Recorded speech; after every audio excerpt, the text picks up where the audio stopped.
Well, you guys guessed it. Another hot take on something new that just popped up. My name is John. This is Havoc Maker Studio. Been a little light on the videos lately, and it's not going to abate. I guess it's already abated. We're not going to slow down anytime soon because I am powering through the deep text of this RPG I'm writing, and it's just typing, typing, typing, typing, and I'm having to ignore so many other projects, including doing mini videos. So when I can, we are going to be doing them, and we're going to do one because I'm super excited. We got Human Torch, the original Human Torch from way back in the day when, way before the Avengers, way before the X-Men, anybody else. When we had the Invaders, which was the Captain Rogers or Captain America, Steve Rogers, Namor, the original Human Torch. There was other characters like Union Jack. We had Spitfire, some Golden something. I can't remember. Liberty Bell maybe, or that might be DC. I can't remember that one. We had Toro, which was like Human Torch's little sidekick, and of course Bucky Barnes. So there was a lot of cool stuff back in the day, and with the new Captain America that's going to be coming out next month, as long as everything goes according to plan, we will have a brand new Captain America and the original Human Torch in September, I think. September 9th. I believe that's what the date was. It was 9/9. At any rate, the characters dropped, or at least his rules has dropped, and we're going to take a look at it. And as we've talked about before, for those who are like, oh, this is, what, which version of Chris Evans is this, or which, Human Torch is this? This is the original Human Torch, an android. Has nothing to do with the Fantastic Four's Human Torch. And as of course, Chris Evans having played the Human Torch from the Fantastic Four and Captain America, I can see where the jokes kind of come in, but they're a little weak sauce because they're different characters, but close. I get it. So we're going to take a look at the original Human Torch. We're actually going to blow it up a little bigger than normal so you guys can see it. Those of you that are looking on your phones or whatnot, please don't be driving when you do this.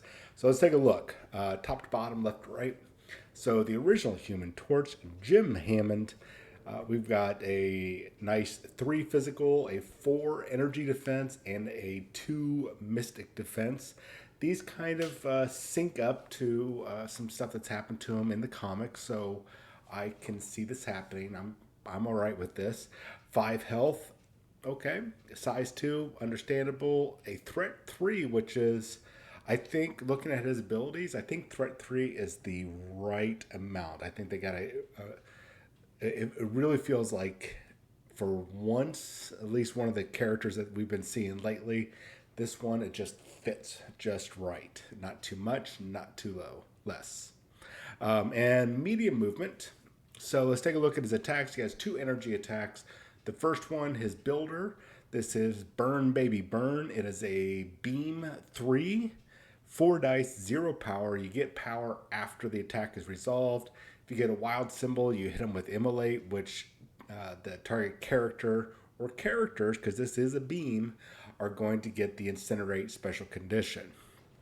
So beam 3 is a pretty healthy distance, and if you can get multiple wild symbols, which there's a very good chance, especially when hitting multiple characters, slapping that Incinerate around is going to be good. The next one I'm a little curious on. We might see a change in the future. It's called Nova Burst. It is Beam 2. I feel like this should be Area 2, like should be, because it's an explosion outward, not really a beam attack. It's like when Johnny Storm, which once again, I know he's the different Human Torch, but when he goes Nova, it blows up. That this it's an outward explosion from them. I feel like, and we'll find out in probably the very near future that should be A2, not B2, but whatever. If it's a beam 2, Fine, we'll take it. I don't know how often Beam 2 will come into play, but we'll take it. It's a 4 dice, which doesn't sound like a lot, and 1 power. However, when this attack is chosen and you're at the step where you pay the power cost, you can add up to an additional 7 power. And if you do so, you get to add an additional dice per power spent. So that's up to an 11 dice attack for 8 power.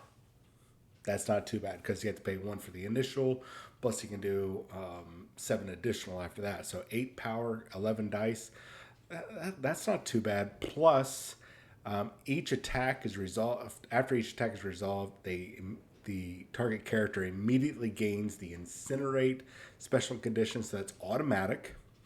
And if the attack deals damage, after each attack is resolved, this character suffers 1 damage because he is expending all of his energy to do this massive attack. In comic book lore, this makes sense. They're between Johnny Storm doing it and the original Human Torch doing it. It takes a lot out of him.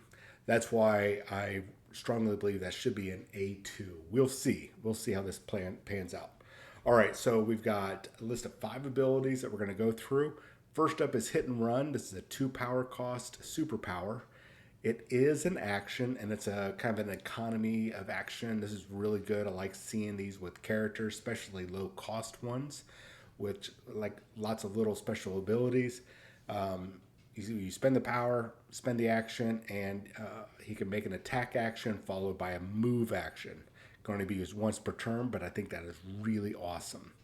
Next up for superpowers, we have Too Hot to Handle. This is a 3 cost power. You get to choose an enemy character within range 2, and this is a cool ability. I think it's a little too costly for 3 power, but whatever. That character drops 1 asset token it is holding. For 3 power, I mean, I would do it to deny, especially if that character's already activated that turn. They have no chance of picking it up. There's nobody else around. Yeah, I would probably look at doing that, especially if I needed to increase my points and decrease theirs for winning. Yeah, I could see that happening. But I think it's going to be one of those that's very situational and that's very costly to do. All right, so we've got his one and only reactive power called Like Touching a Stovetop. These names are really great, by the way. It kind of has an old timey feel to them. It's 2 power, and when an enemy character would push or throw this character after the effect is resolved, this character can use the superpower, and as a result of it, for 2 power, you're going to cause 1 damage to the target, whoever just threw you or pushed you. That's kind of good. I think that's a good one to do. Free power. I mean, a free damage is all well, not free damage, but basically free damage is where you don't have to roll to see if you do it. Always good. He's got 2 innate abilities. The first one is the Controlled Burn. When this character ends an advance, it gains 1 power for each character within range 2 that have the Incinerate special rule. Then he has Flight and immunity to Incinerate. So a lot to unpack there. Is he an overwhelming character? No, but I think he is kind of a glass cannon support character. He's going to fly around. He's going to do some damage. He's basically, I feel like he's almost like a troll character. He's going to harass the enemy, just kind of be there to really just ruin people's days, because you got to deal with them, especially those beam attacks and tossing around Incinerate, gaining power, making it hard for you to hold on to your tokens. He's going to be a troubling character for your opponents. Is he a game breaker? No. But I think he's definitely worth a look as a support character and really kind of to troll the enemy. Like, you got to deal with them because passing around, not a lot of people have immunity to Incinerate. And then also the ability, that ability Too Hot to Handle is going to be real troublesome. Yes, it is a 3 power cost, but dropping an asset especially when you got nobody else around to pick up the asset, or that character has already activated that turn. It really, losing those points is really damaging, especially as you get close to the end game, and it's like especially if it's a tight run for points. That 1 point, well, 1 point can win or lose you the game, guys. And then he's tossing around all these beam attacks, though I still believe that the Nova Burst should be an area attack. We'll see how that pans out. If I'm wrong, I'm wrong. Anyways, let me know what you guys think of the original Human Torch. Is there something I'm missing that says, oh my God, John, this guy is going to be groundbreaking? He's going to be so much better than Captain America and Nick Fury, the Howling Commandos that we saw already that looked absolutely balls deep awesome. No, original Human Torch is going to be better. I don't think so, but I'd like to hear what you guys have to say about it. If you guys got a better theory about him being more powerful and a must-have, please go ahead and put it in the comments, because I would love to hear what you guys have to say about it, especially if I'm wrong. Anyways, you guys have yourself a wonderful day, and I'll chat with you later. Peace.